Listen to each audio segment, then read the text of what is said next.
भाई क्या आपकी राय? आप बड़े मुस्कुरा रहे थे देशबंधु भाई की बात पर। भाई क्या अगर अच्छी बात कह रहे हैं तो समर्थन कर दिया करिए भाई। आप लोग क्या दिक्कत है आप लोगों को भाई? बोलिए। पहले तो मंच पे उपस्थित पूरे पैनलों को अनुमोदन के साथ प्रणाम करता हूं और अपनी बातों को अभिव्यक्त करने की अनुमति चाहूंगा जी। देखिए, बहुत अच्छी बात इन्होंने कही आज, मैं बहुत प्रभावित हूँ इनसे। क्या बात? बुरा जो देखन मैं चला, बुरा न मिलिया कोई। तो मुझे लगता है कि थोड़ा सा पीछे चलते हैं। अच्छा। 9 फरवरी को भाजपा सांसद सालखन मुर्मू द्वारा प्रेस कॉन्फ्रेंस में एक वक्तव्य दिया गया, पारसनाथ शिखर पे जैन मंदिरों को अयोध्या की बाबरी की तरह ध्वस्त करने की, जिसमें धमकी दी गई। अच्छा। तो बुरा जो देखन मैं चला, मुझे भाजपा से बुरा न मिलिया कोई। अच्छा। लेकिन अब दिक्कत ये है कि अपनी पार्टी के नेताओं द्वारा दिया कोई भी धार्मिक वक्तव्य जो विभेद पैदा करता है, उस पर बोलने का मतलब इनका राजनीतिक भविष्य भाजपा समाप्त कर देगी। जैसे सत्य बोलने के कारण हमारे गोंडा सांसद का देखे कैसे उनके आत्मसम्मान का, उनके स्वाभिमान का और उनके सबसे बड़ी बात चरित्र का दोहन किया करने का प्रयास इन्हीं भाजपा वालों ने करने का बीजेपी कराई है क्या? प्रयास किया। भाई देखिए, सीधी सी बात है, जांच उठी थी, जांच ठंडी हो गई। अच्छा। सरकार किसकी थी? जांच कर कौन रहा था? अच्छा। और भाजपा की कार्यप्रणाली वो न समझ रहा हो जो बेचारा मासूम हो। हम तो राजनीतिक गलियारों से आने वाले लोग हैं। अच्छा। तो हम तो जानते भी है। देखिए, बीच में ना बोलिए, ये तरीका नहीं है। देखिए गौरव भाई, ये भ्रष्टाचार अपना। हाँ बोलिए। आपको जितनी आपत्ति आप दर्ज कराइएगा, मैं अपना बोल नोट कर लीजिए, आप बोलिएगा, मौका दूंगा। अब देखिए, सबसे बड़ी बात है जी, अल्लाह अकबर के नारों से बड़ी समस्या रही जय श्री राम के नारों से, लेकिन आत्मसम्मान बढ़ता है। ठीक। लेकिन अल्लाह अकबर का मतलब क्या है कि मुस्लिम संप्रदाय का अर्थ ये होता है कि अल्लाह महान है। तो आप इसमें शर्मिंदगी महसूस क्यों करते हैं? विपरीत धर्म पे कुठाराघात करने से अच्छा अथर्ववेद की पुस्तक 20 अध्याय 58 श्लोक 3 पढ़ लीजिए, जिसमें लिखा है देव महा ओसी, मतलब ईश्वर सबसे महान है। और एक बता दूं, मैं आपको उदाहरण लेकर के आया हूँ, छंदों के उपनिषद अध्याय 6 भाग 2 श्लोक 1। क्या बात? एकम ब्रह्म द्वितीय नास्ते नए नास्ते नास्ते किंचन यजुर्वेदम, मतलब भगवान एक ही है, दूसरा नहीं है, नहीं है, नहीं है, जरा भी नहीं है। वह सिर्फ एक ही है, बगैर दूसरे किसी के नहीं है। तो मुझे लगता है जब अपने शास्त्रों को पढ़ेंगे, अपने सनातन पे गौरवान्वित महसूस करेंगे, राजनीतिक मानसिकता से हटकर चिंतन करेंगे, तब तो अपने धर्म पे अहंकार और स्वाभिमान महसूस करेंगे ना। अपने इतिहास को जब जानते ही नहीं, अपने वर्तमान को पहचानते ही नहीं, तो भविष्य तो अंधकार में होना ही है। मानसिकता तो धर्म और धर्म की राजनीति के कुचक्र विभेद तक सीमित रह जाएगी। चलिए, पहली बात हो गई मेरी।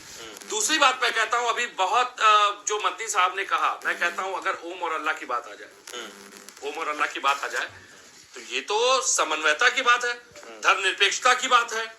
इसमें इतना ज्यादा द्रोह पैदा करने जैसा कौन सा वक्तव्य उन्होंने दे दिया जिसके कारण आज भाजपा वालों के पेट में दर्द हो रहा था? भाई मैं तो ये सवाल उठाऊंगा गौरव भाई आपके मंच से, जिस दिन कपिल मिश्रा कह रहे थे कि पाकिस्तान जाकर के खुले में नमाज पढ़ने वाले पाकिस्तान चले जाए। अच्छा। मेरठ के एसपी अखिलेश नारायण सिंह की वो बात याद होगी, नागरिकता संशोधन कानून में जिस तरीके से विरोध प्रदर्शन करने वालों को उन्होंने कहा था पाकिस्तान चले जाए।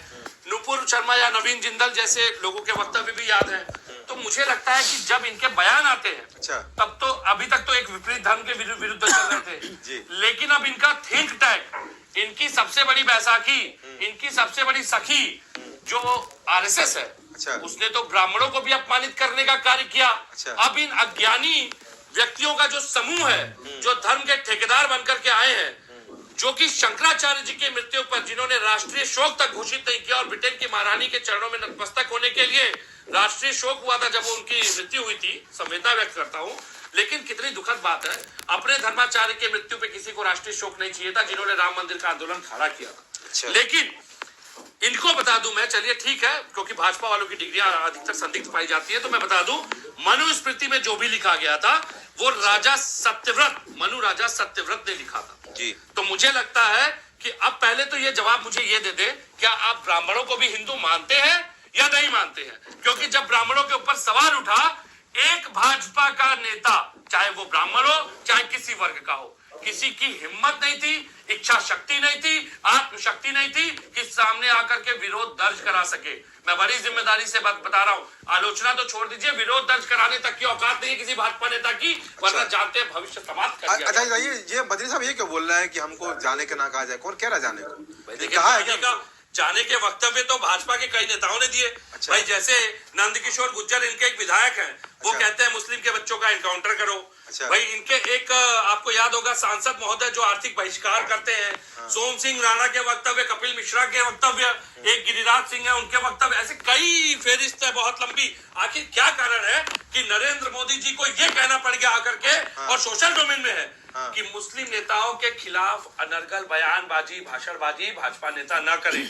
इतनी पीड़ा, इतनी संवेदना, इतना दुख व्यक्त करने की क्या आवश्यकता पड़ गई थी? अगर प्रधानमंत्री को लगता है कि देश के राजा देश में माहौल क्या दिक्कत एक वर्ग विशेष के खिलाफ बनाया अच्छी जा बात रहा है ना, आपको उनके बयान से दिक्कत हो गई क्या? नहीं, मैं तो ये कह रहा हूँ उन्होंने अगर ये बयान सार्वजनिक दिया होता सभी के लिए तो समझ में आता। उन्होंने केवल भाजपा नेताओं के लिए ये बात व्यक्त की थी। अच्छा। तो भाई कहीं ना कहीं उनको ये बात समझ में आ रही है कि 24 की राह अब पाकिस्तान, चीन, बांग्लादेश इस पे नहीं चलेगी। अच्छा। विकास के मुद्दे पे बात होगी, आर्थिक मुद्दों पे बात होगी, महंगाई के मुद्दों पे बात होगी, रोजगार के मुद्दों पे बात होगी, बेरोजगारी के मुद्दों पे बात होगी, शिक्षा पे बात होगी, चिकित्सा पे बात होगी, अनुसंधान पे बात होगी, विज्ञान पे बात होगी। पर बेबे भाई आप तो अच्छी बातें कर रहे हैं, पर आपके नेता तो धार्मिक मुद्दे पे उलझे हुए हैं।